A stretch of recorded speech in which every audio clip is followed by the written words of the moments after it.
La gravure d'images pour la monnaie fiduciaire est peut-être la tâche la plus délicate pour un artiste visuel et il n'y a pas de droit à l'erreur. Nous sommes allés à la rencontre de la plus grande experte en gravure de Chine, Ma Zhong, et dont le travail a été utilisé pour la nouvelle version du billet de 100 yuan. Ma Zhong, d'une certaine manière, est l'artiste la plus exposée de Chine. La chose la plus importante est de dessiner l'image d'une personne et de son esprit. De plus, le sentiment d'espace et de texture ne peut être créé que par des points et des lignes. Ma Zhong dit qu'une fois qu'une ligne est mal gravée, il n'y a aucune manière de l'effacer. Cela doit donc être fait précisément d'un seul coup.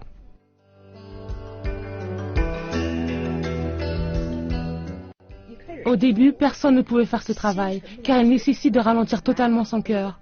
Donc je leur donne un verre d'eau et je les laisse le regarder et dire « C'est seulement quand votre cœur est en paix comme ce verre que vous pouvez vous dire que vous êtes prêt pour prendre ce job. » Ma Zhong dit que dans cet état d'esprit, tout ce qu'il y a autour de soi disparaît. Donc toute la concentration se trouve sur la beauté et la précision de la gravure.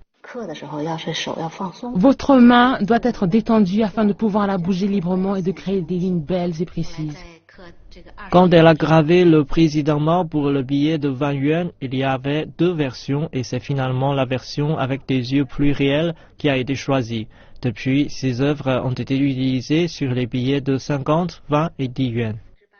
Elle doit avoir pratiqué beaucoup avant de pouvoir graver l'image du président Mao. C'est un travail très exigeant que très peu osent faire. Ma Zhong a vérifié de nombreux documents et les a triés dans différents cahiers pour faciliter son travail. Aujourd'hui, toutefois, elle grave avec l'aide d'un ordinateur.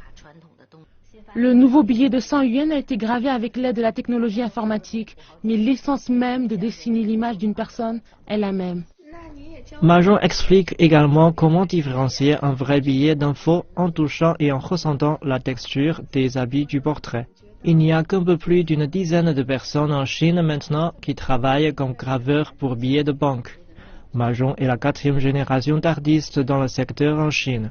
Maintenant, elle encourage la 5e génération. Pour elle, les billets de banque ne sont pas juste de la monnaie pour faire des achats, ce sont aussi des œuvres d'art qui transmettent la culture. Après tout, la Chine est le lieu de naissance de l'imprimerie.